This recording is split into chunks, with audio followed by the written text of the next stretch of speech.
Entonces, yo soy Carlos Sánchez Berzaín, además de las cosas que ha dicho nuestro buen amigo, el presentador, de la política, de la abogacía, de la politología y de cuánta cosa hay. Quiero decirles que estoy especialmente interesado en ver la evolución de la política, porque la política está cambiando.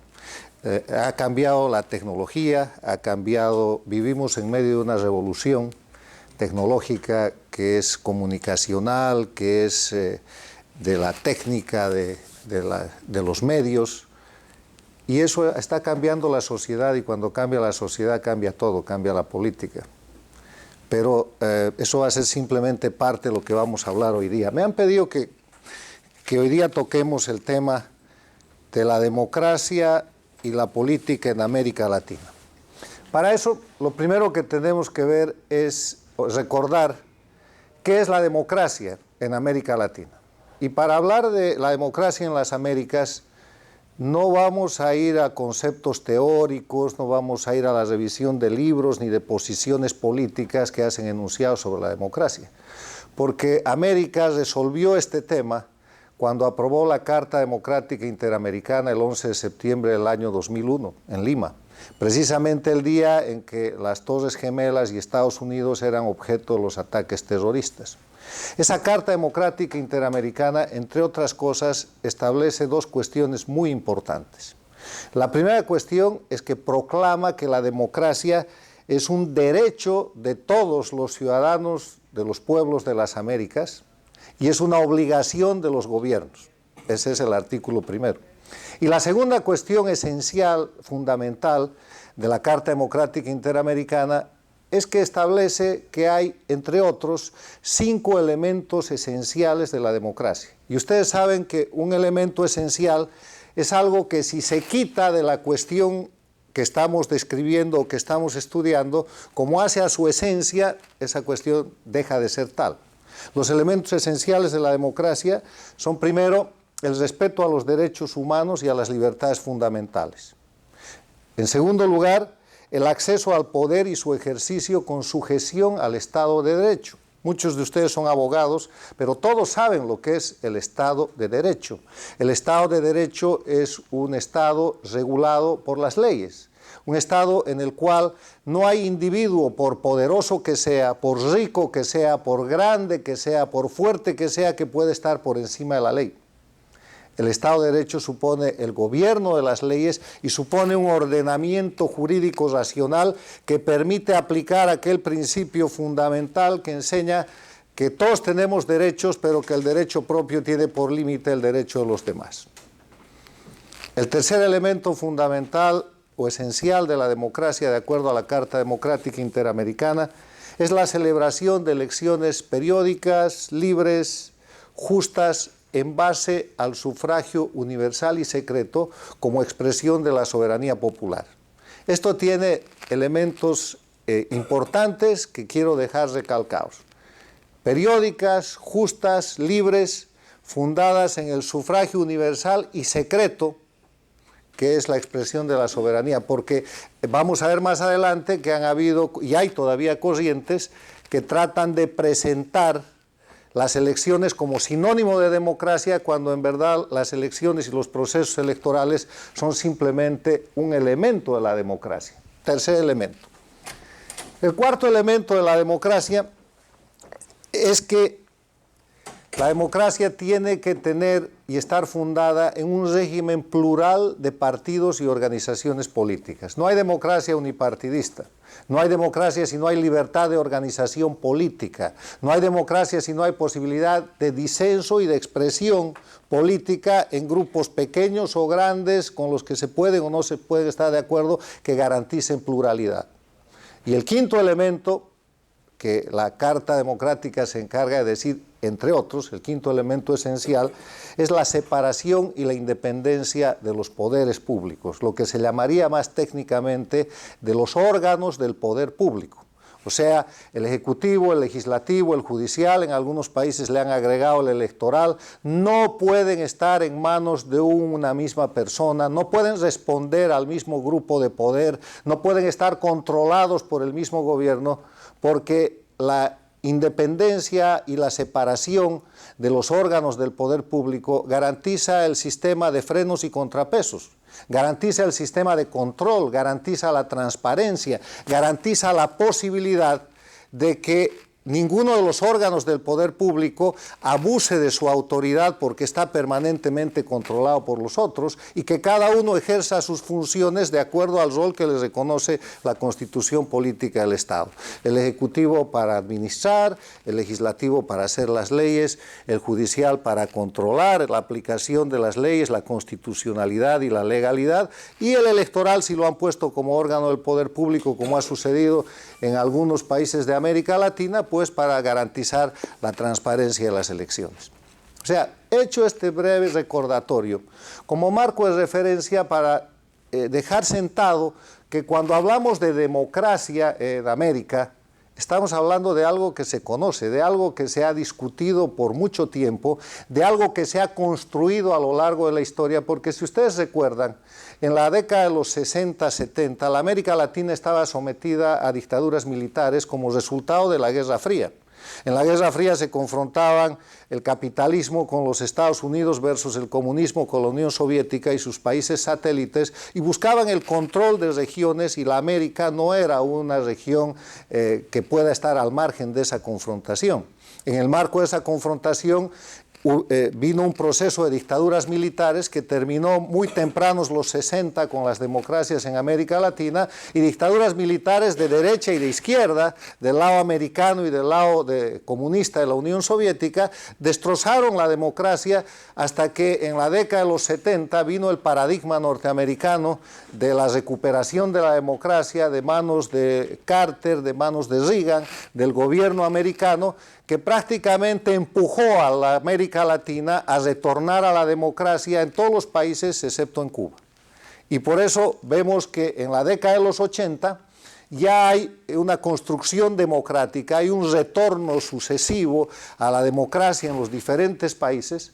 Hubieron contados países que se libraron de aquello, Venezuela en su momento y México no estuvieron dentro de esas dictaduras militares de la década de los 60, 70, pero el resto de los países fueron y vinieron por ahí. Como resultado de esto, en la década de los 80 se empieza a trabajar a nivel hemisférico la necesidad de fortalecer la democracia. Y en la década de los 90 avanza con una serie de reuniones y termina el año 2001 con la conferencia de la Organización de Estados Americanos en Lima, que aprueba la Carta Democrática Interamericana.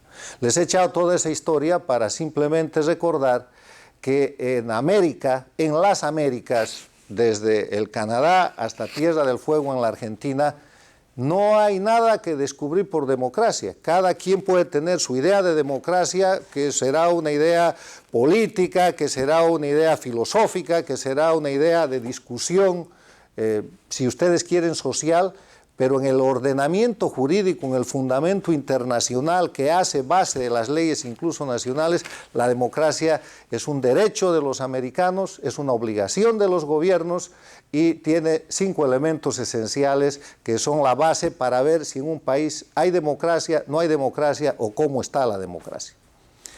Con ese marco de referencia teórico y legal, si ustedes se fijan, hagamos un poco de historia para hablar de política, porque como la charla se trata de la democracia y la política en América Latina, ahora que hemos recordado cómo viene la mano de la democracia, veamos un poco de historia para ver cómo viene la mano de la política.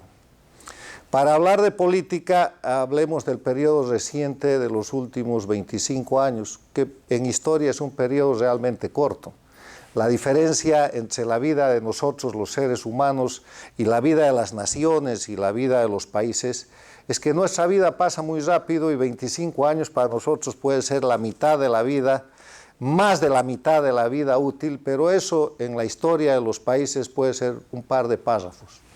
Y la historia de la democracia en los últimos 25 años empieza con la caída del muro de Berlín el año 1989 y la posterior disolución y por lo tanto desaparición de la Unión Soviética en 1991, lo que hace que también se extinga la Guerra Fría y que aparezca un nuevo orden jurídico mundial que afecta directamente a la América Latina. Una América Latina que ya estaba fortalecida democráticamente, que estaba trabajando en paradigmas como el fortalecimiento democrático, el fortalecimiento económico, la lucha contra el narcotráfico, la lucha contra la pobreza, y que en ese momento se sorprende y se ve influida por la desaparición de la confrontación internacional. Entonces sucede un fenómeno, y es que queda aislada la dictadura castrista como representante en el hemisferio de la caída Unión Soviética, y entra en lo que se llama su periodo especial, un periodo de pobreza y de miseria, porque como no tenía quien la sostenga económicamente, se va contrayendo. El resto de los países, todos democráticos en América Latina, a su manera afrontan determinado tipo de políticas, pero en lo que hace al análisis internacional, vemos cómo, digamos, la América democrática mayoritaria estaba esperando que el único país con gobierno dictatorial se extinga en sí mismo en un proceso en el que era un resultado económico absolutamente previsible. Pero sorpresa, el año 1999 es elegido como presidente en Venezuela el coronel Hugo Chávez Frías, un gobierno que en principio era considerado muy débil, un gobierno políticamente deleznable, que los propios venezolanos esperaban que ni siquiera iba a terminar su mandato, un gobierno que el propio Chávez sabía que tenía una debilidad de sostenimiento político importante, y tal vez por esa razón acude a formar una alianza con la Cuba castrista, que estaba económicamente muy debilitada, y cada quien pone lo que tenía y toma lo que necesitaba. Chávez pone el gran dinero y el petróleo de Venezuela, que siempre tuvo mucho dinero y es el país petroleramente más rico de la región, y Castro pone el know-how, la tecnología, el saber hacer política para estabilizar y asegurar el gobierno de Chávez. Y eso sucede. Pero además de que eso sucede, y vemos inmediatos datos en el 99 y en el 2000 de que Cuba empieza a respirar, sale del periodo especial con el dinero venezolano, vemos un gobierno chavista que se empieza a fortalecer, cambia la constitución, lleva adelante un proceso de fortalecimiento político, y acá les tengo que dar un dato. Si Chávez fue a hacer la alianza con Castro después de que fue elegido presidente, o tenía esa alianza antes, es un hecho que determinará la historia, pero el hecho es que esa alianza se produce, y al poco tiempo empieza a tener un efecto en el ambiente latinoamericano, en el ambiente americano, que los gobiernos democráticos de América Latina no leen políticamente de manera oportuna, o que tardan en darse cuenta, o que ignoran, o que simplemente menosprecian. Y es que desde el castrismo, desde Cuba, se influye en el ánimo de Chávez para formar una corriente y un liderazgo latinoamericano. Y eso empieza diciendo que iba a ser un movimiento bolivariano, después hablan del movimiento del ALBA, después terminan con el socialismo del siglo XXI, pero con un fundamento primero populista, segundo con discurso antiimperialista de la década de los 60 que parecía extinguido, tercero con expresiones de expansión muy similares, las mismas, de lo que era el foquismo armado de la década de los 60, que puso guerrilla en diferentes países de América Latina, pero esta vez, en vez de poner guerrilla, el foquismo se vuelve electoral. El fundamento estratégico es tomar los países a través del mecanismo electoral, con mucho dinero, con mucha campaña, y cuando hay resistencia producen deterioros y hasta derrocamientos de gobierno. Hay 3 derrocamientos notables que suceden a partir del nuevo siglo. Cae Mahuad el 21 de enero del 2000, derroca a Sánchez de Lozada en octubre del 2003, y cae el gobierno del Ecuador nuevamente con Lucio Gutiérrez en abril del 2005. Son hechos de fuerza, son derrocamientos que se producen para hacer ajustes, y después de eso vienen procesos electorales que van ganando los candidatos o las fuerzas aliadas y alentadas por este proceso todavía sin nombre propio que termina siendo el socialismo del siglo XXI. Y así vemos cómo alrededor del 2008 hay un liderazgo muy claro en América Latina, se ha desplazado la influencia de los Estados Unidos, se ha desplazado la influencia del norte y se construye una influencia política liderada por Hugo Chávez, que llega a tener influencia, además de en su aliada Cuba, en Venezuela, en el Ecuador con el gobierno de Correa, en Bolivia con el gobierno de Morales, en la Argentina con el gobierno de los Kirchner, sobre quien influye salvándola con dinero de un default que tenía y le proporcionan el dinero y eso queda sellado como una alianza muy importante. Nicaragua con Ortega. Intentan en El Salvador, intentan fuertemente procesos electorales en Guatemala, en Honduras, intentan varias veces en el Perú y son derrotados en 2 oportunidades, intentan en toda América Latina.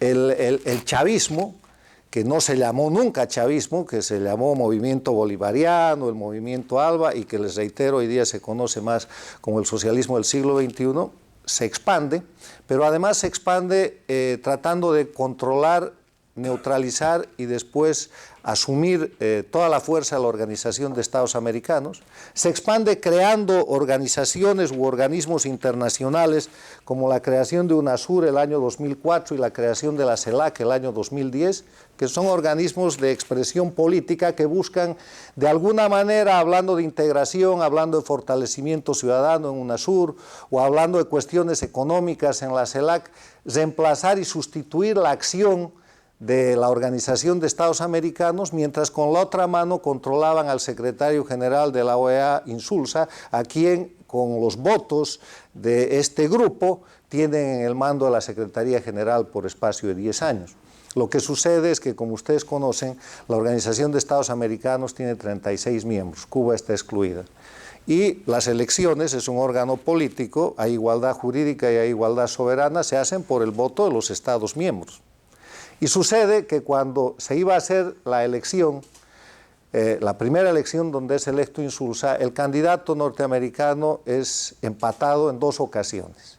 Primero pone un ex canciller mexicano, después ponen otro candidato centroamericano y hay un empate, hasta que la secretaria de Estado Condoleezza Rice en Santiago de Chile hace una transacción y acepta a Insulza como un candidato de equilibrio entre el naciente movimiento en ese momento de Chávez y sus amigos y la presencia política casi permanente que hasta entonces había tenido la influencia norteamericana. Y ahí se acaba la influencia norteamericana porque Chávez, con sus aliados castristas, con el petróleo venezolano, forman Petrocaribe.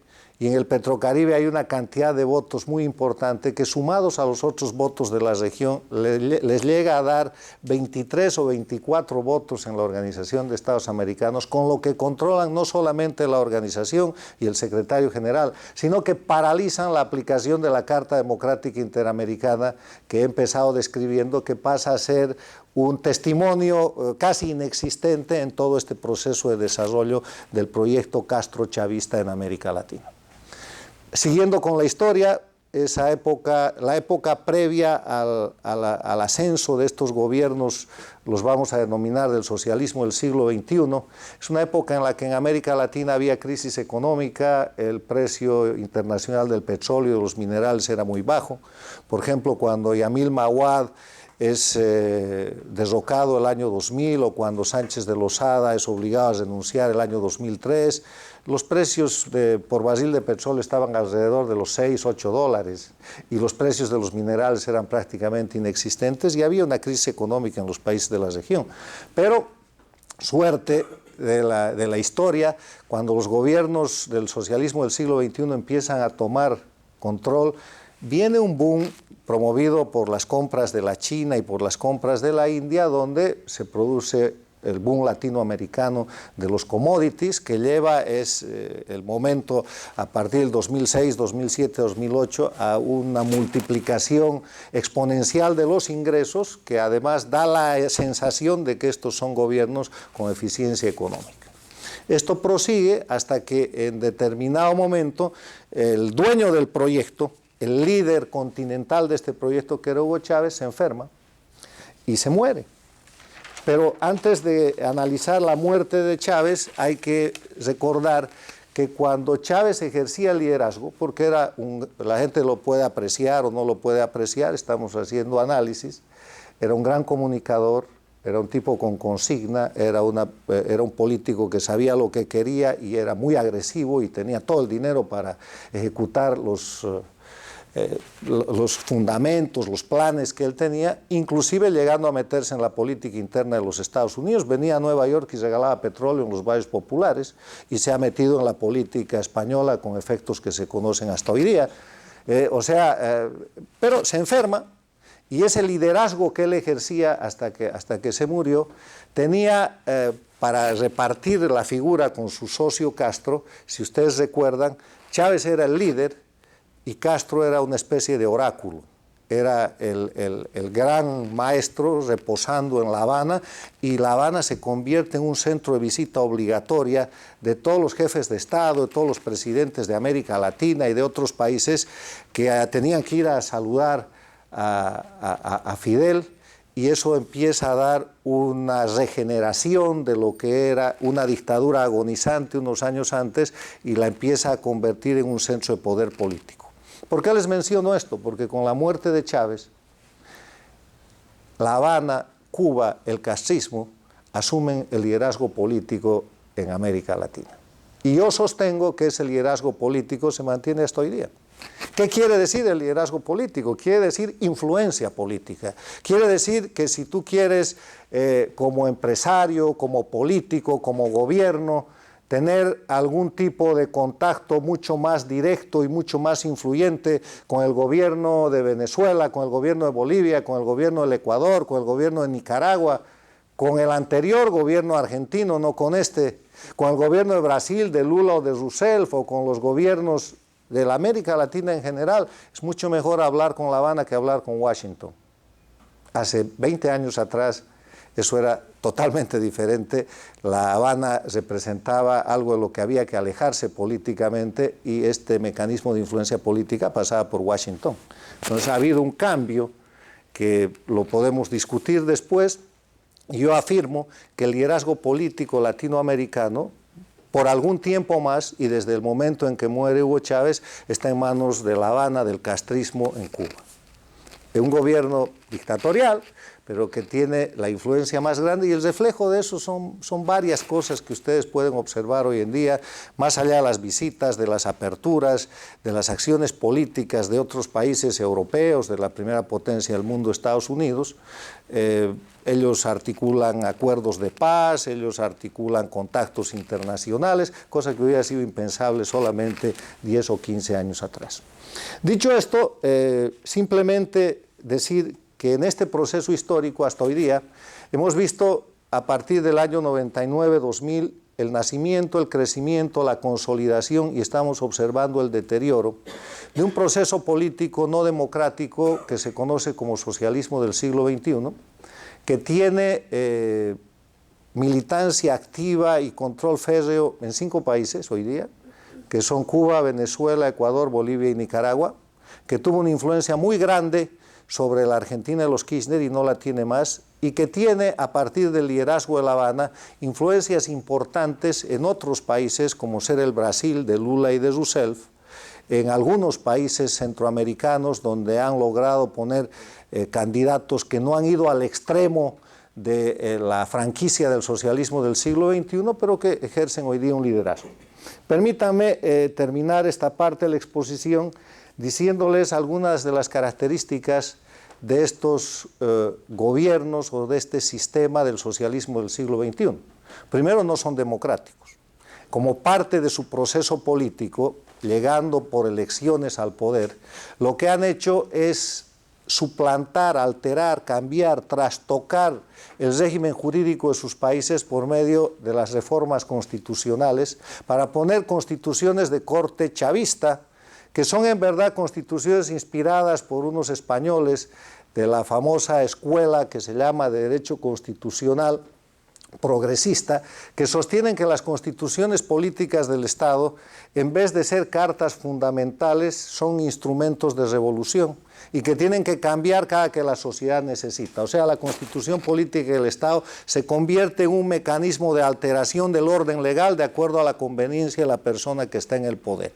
Han hecho de eso una doctrina, han abierto una cátedra de Derecho Constitucional en La Habana, Cuba, y han expandido eso por América Latina exitosamente en Venezuela, en Ecuador, en Bolivia, en Nicaragua, cuyos textos constitucionales responden a esa línea de pensamiento y han suplantado las constituciones republicanas, buenas o malas, que existían antes.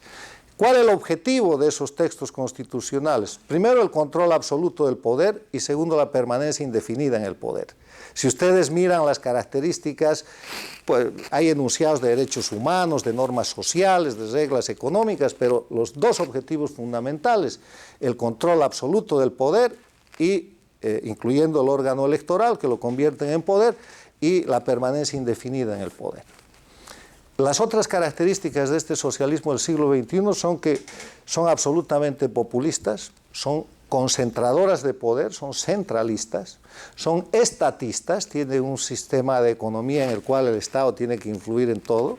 Hay casos extraordinarios de atropellos a la libre iniciativa y a la propiedad privada en estos países que ustedes habrán observado públicamente y que no vale el caso repetir. Y son fundamentalmente un sistema de gobierno, un sistema político que ignora, y aquí juntamos esto con la introducción, todos los elementos esenciales, o la mayoría de los elementos esenciales de la democracia. Respeto a los derechos humanos, no más para enunciar un derecho humano que no es la vida, no es un derecho extrafundamental, la libertad de prensa. No hay libertad de prensa en Venezuela, no hay libertad de prensa en Ecuador, donde está la mayor ley mordaza de la región, no hay libertad de prensa en Bolivia, no hay libertad de prensa en Nicaragua, y ese es un derecho humano. No les voy a hablar del derecho de propiedad, que es otro derecho humano, que la gente a veces no quiere recordar o recuerda vergonzosamente. O sea, no, primer elemento. El segundo elemento de la democracia, el Estado de Derecho. La ley es el gobernante. Ustedes han visto a Chávez y después a Maduro diciendo confísqueme esa propiedad. Han visto hace unos días en un video a Correa diciendo en medio del desastre del terremoto a la gente le pide agua y dice si me sigues gritando te meto preso. Han visto a Evo Morales metido en una telenovela donde tuvo un hijo con una señora que ejercía de primera dama, después dijo que el hijo había muerto, ahora el hijo vive, ahora la señora está en la cárcel. Dios mío, Estado de Derecho ninguno, esta gente dicta la ley. Y de Nicaragua no les hablo, donde el gobierno o el jefe de Estado, Ortega, está acusado de una cantidad de delitos sexuales que no pueden ser juzgados y más bien los acusadores son los que van a dar a la cárcel, nomás puntualmente para dar ejemplos de que Estado de Derecho no existe. Tercero, elecciones limpias, justas, ninguna, porque se han encargado de apoderarse de los sistemas electorales y solo cuando se producen supermayorías, como la que se ha producido el 6 de diciembre en Venezuela, puedes reconocer una derrota, pero que después termina por ser inefectiva, porque apelan a todos los otros mecanismos del control del poder y, por ejemplo, para paralizar la Asamblea de Venezuela están usando un poder judicial absolutamente corrupto, absolutamente infame, que soporta una dictadura. O lo que sucedió en Bolivia, que el 6 de febrero se ganó un referéndum por el no, para que Evo Morales no sea nunca más candidato, y acaban de anunciar que sí, que ellos van a cumplir, pero hasta el 2019, o sea, hasta la próxima elección, que el referéndum no vale nada, porque ellos tienen el poder real de cambiar lo que quieran, porque han concentrado todo el poder. El cuarto elemento de la democracia, que habíamos mencionado, el referido a un régimen de plural y organizaciones políticas, existe, pero es de mentira, porque los opositores no tienen derecho prácticamente a nada. Y tan es de mentira el régimen de plural de partidos políticos que ustedes lo pueden constatar con la existencia de presos políticos y exiliados políticos. País en el que hay presos políticos y exiliados políticos, no hay democracia. Y Venezuela tiene notables presos políticos como Leopoldo López, Bolivia tiene notables presos políticos, en el Ecuador hay presos políticos, y el exilio político que antes era el único, el cubano, que se puede contar casi por millones, el exilio político venezolano se puede contar por cientos de miles en América, en Estados Unidos, en Europa. El exilio político boliviano alcanza casi a 1.200 personas y hay exiliados en el Paraguay, en el Brasil, en el Perú, en España y en los Estados Unidos. El exilio político ecuatoriano tiene su representante más importante, un periodista que escribió una columna de opinión y que tuvo que salir corriendo y que está exiliado aquí junto con otros exiliados. O sea, ¿de qué régimen plural pueden hablar?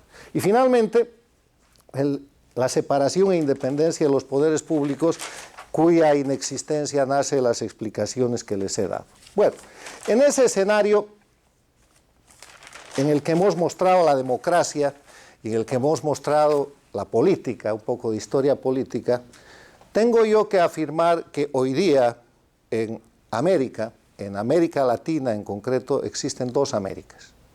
Una América democrática y una América no democrática.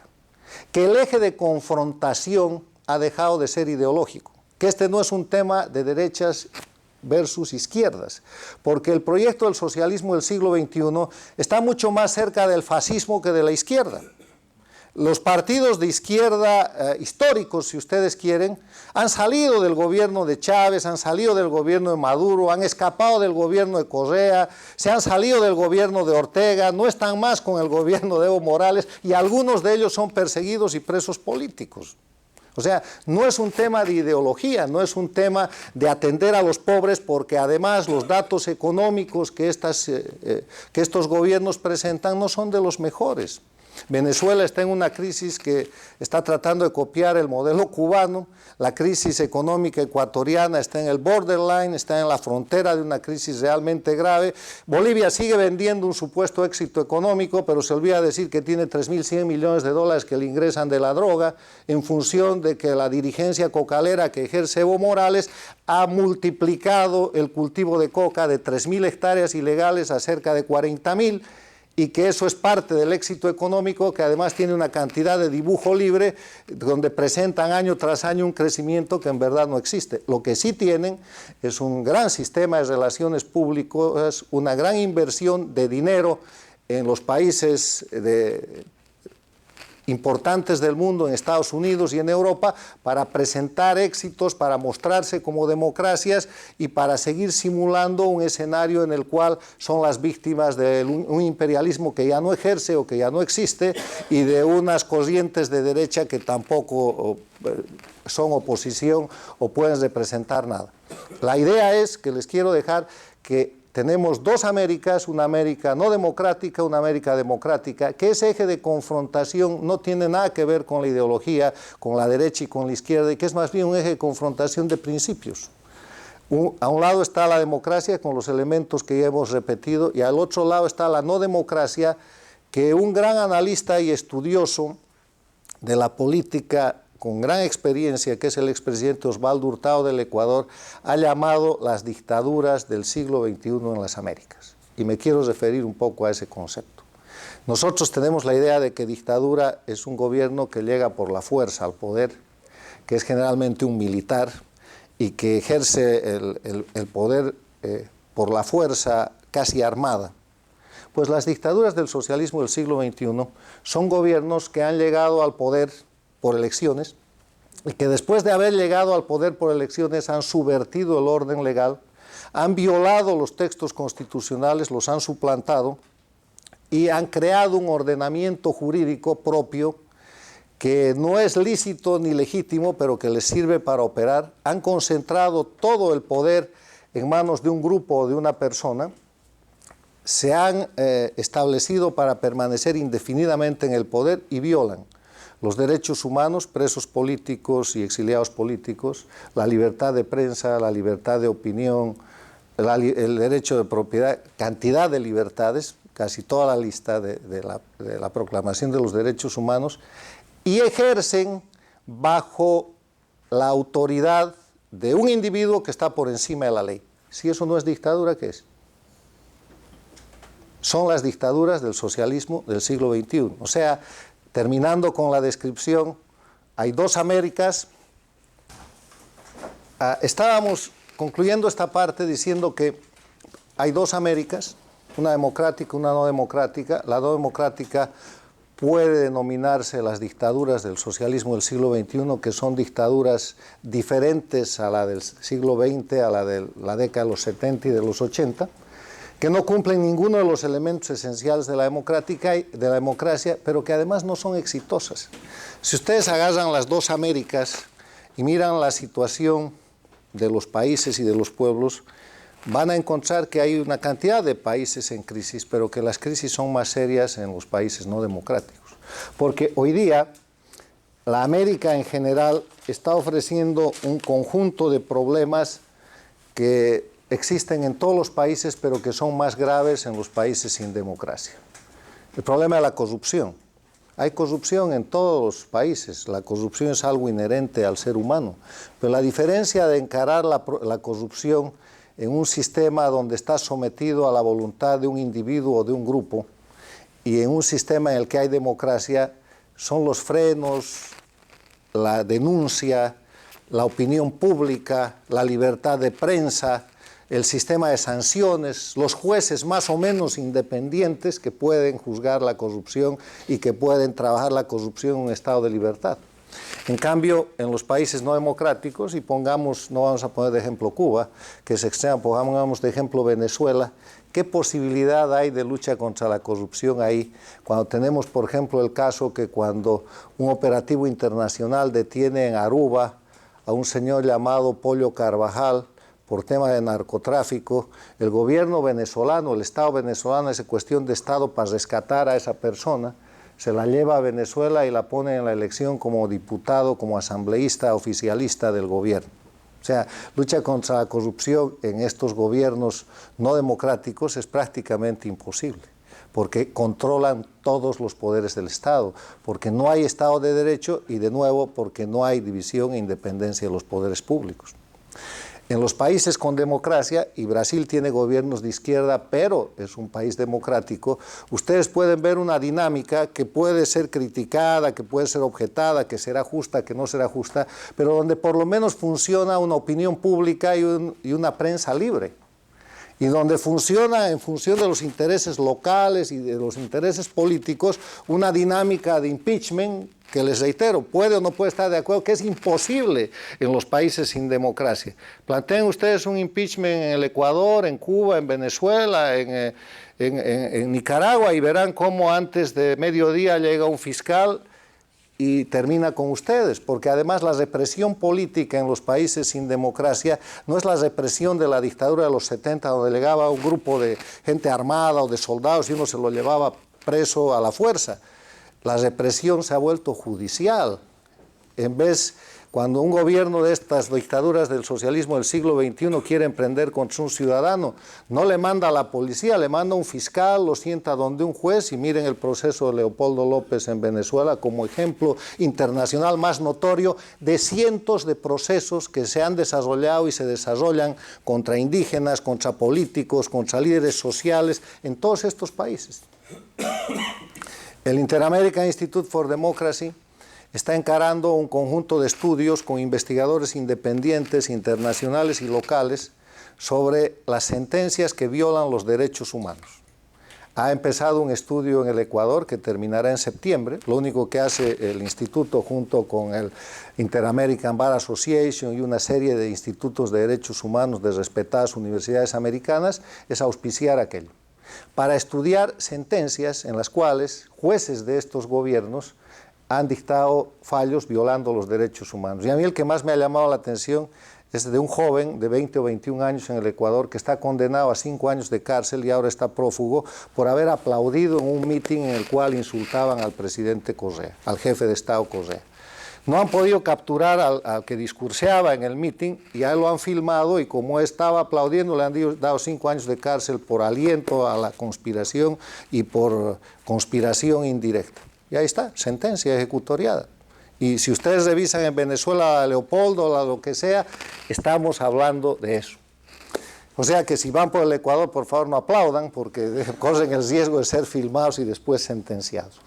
El problema del narcotráfico es otro problema importante, El problema del narcotráfico es un problema muy serio en América Latina, y es un problema muy serio no solamente por la producción, por la violencia que genera y por el hecho de que la prevalencia en el consumo de droga se ha disparado exponencialmente en estos años del socialismo del siglo XXI. Colombia está produciendo mucha más droga, aunque las FARC, acusadas de esa producción, están en un proceso de negociación en Cuba. Bolivia está produciendo mucho más droga, y eso ha inundado el mercado latinoamericano y otros mercados, y se calcula que hay un crecimiento casi, antes era en Bolivia, por ejemplo, la prevalencia en el consumo de droga, o sea, la gente que consumía droga era 0,08%, hoy día es 7%. Y así están los datos en la Argentina, en el Brasil, en países que no son productores de droga, y estamos escuchando en las Naciones Unidas discursos de los socialistas del siglo XXI que dicen que la lucha contra el narcotráfico es un instrumento de dominación del imperialismo norteamericano. Frase de Evo Morales la semana pasada.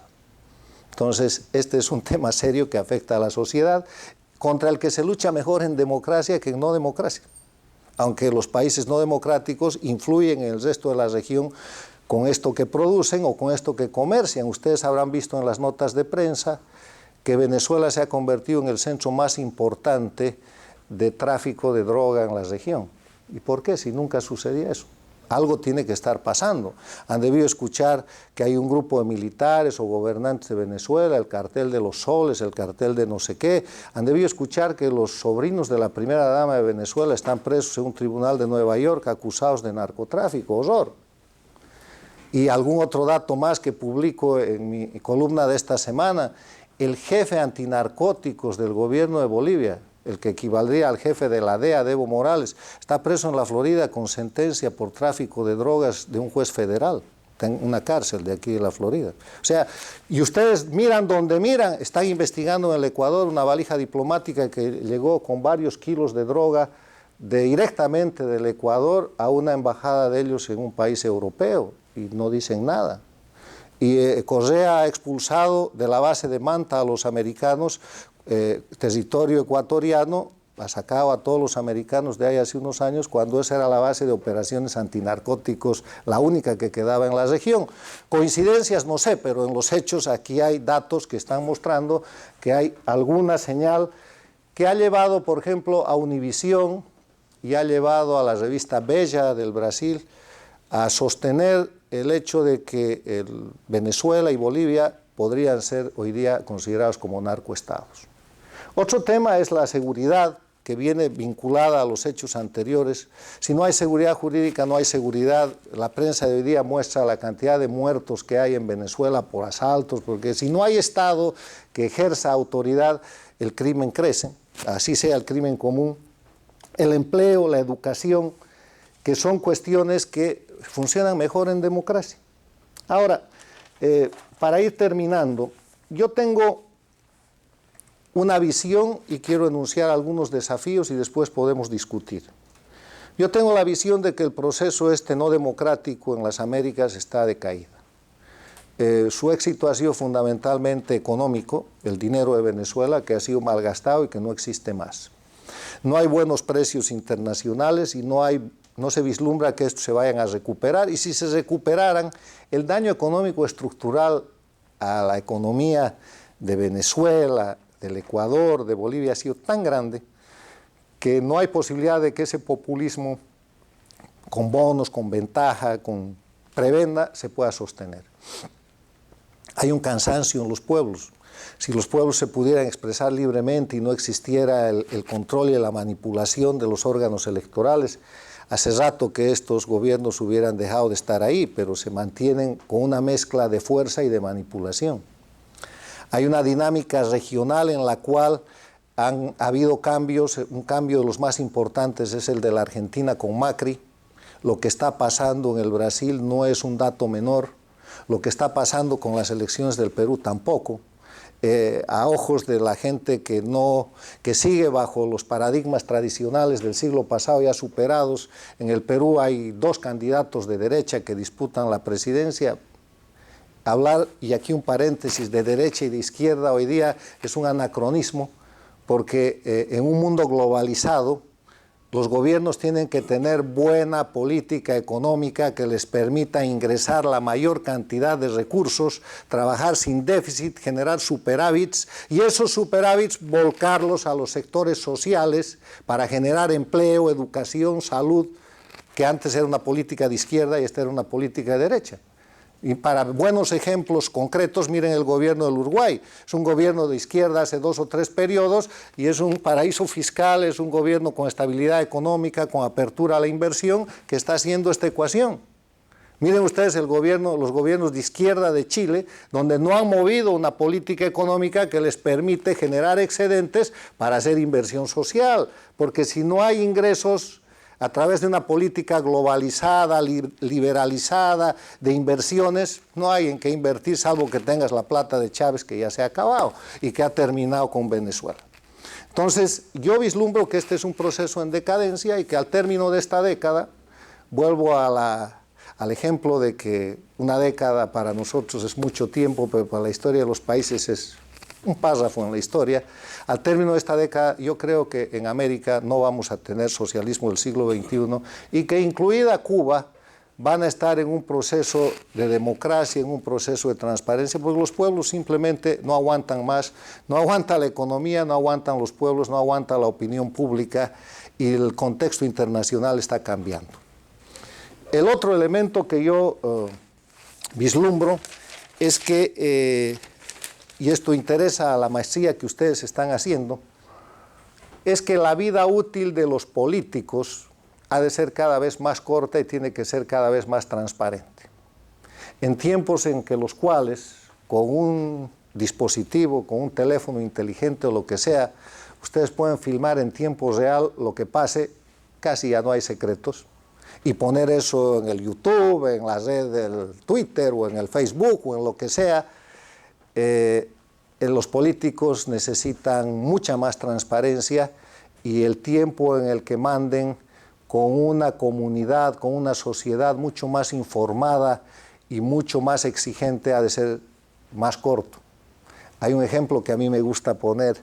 ¿Se imaginan ustedes a Churchill o a Roosevelt, los grandes líderes ganadores de la Segunda Guerra Mundial, con Skype, con Facebook, con televisión, hubieran durado el tiempo que han durado? Ustedes saben que en Estados Unidos el presidente Roosevelt era prácticamente un handicap, tenía poliomielitis, pero más de la mitad de los norteamericanos no sabían que eso pasaba porque él se comunicaba con su país por radio.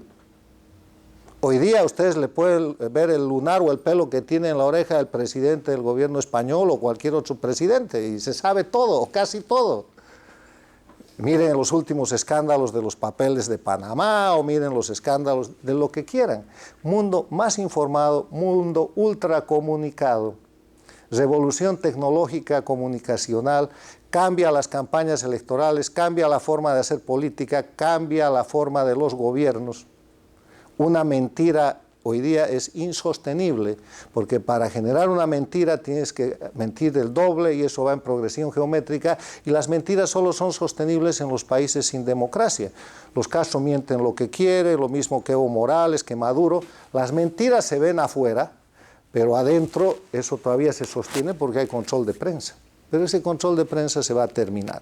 O sea, hay un cambio en la política, hay un cambio en la sociedad, es un cambio súper importante porque además es progresivo y es extremadamente rápido.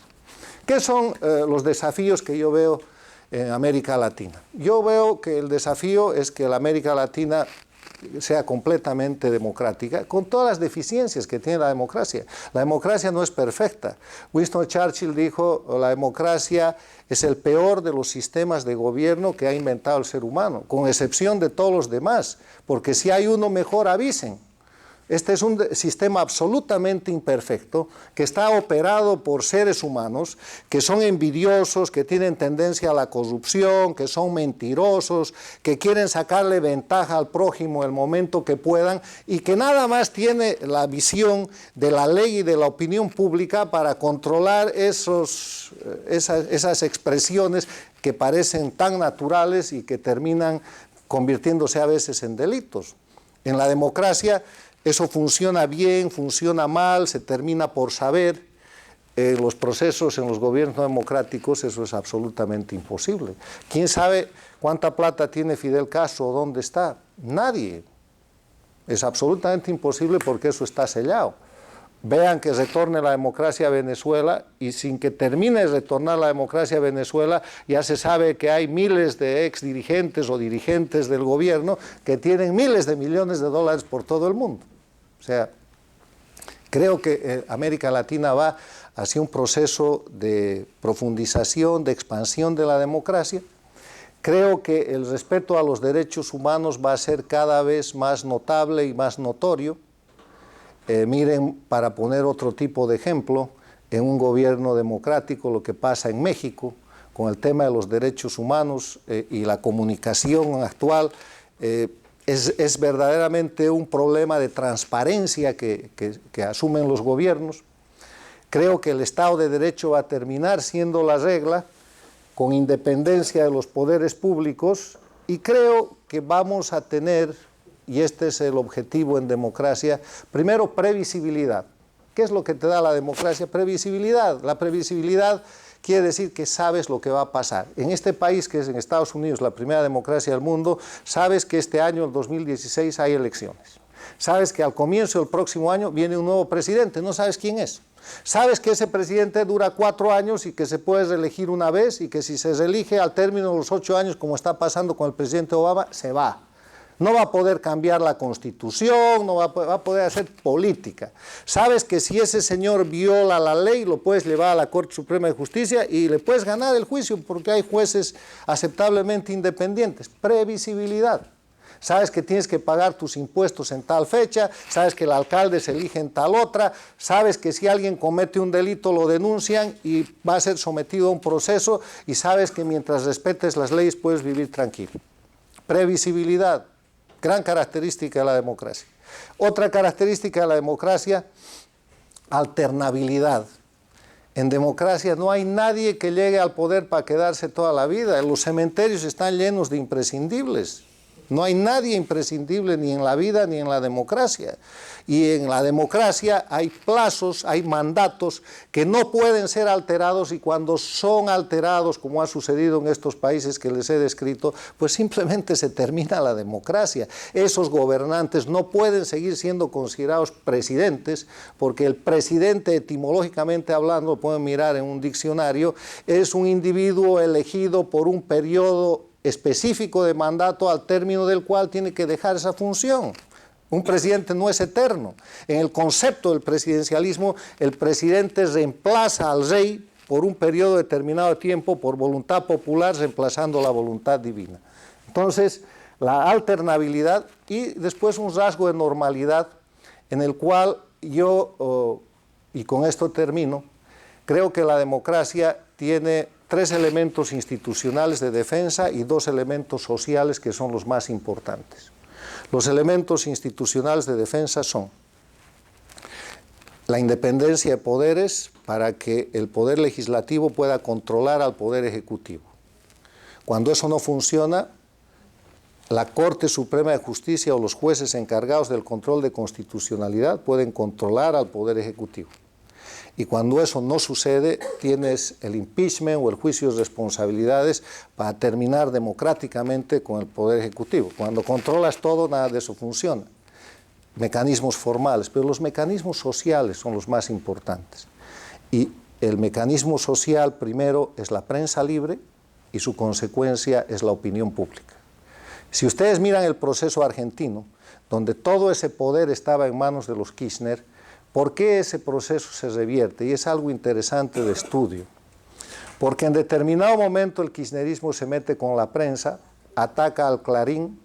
El Clarín establece un mecanismo de investigación periodística a través de un notable periodista que se llama Jorge Lanata, y empieza la denuncia y empieza la información.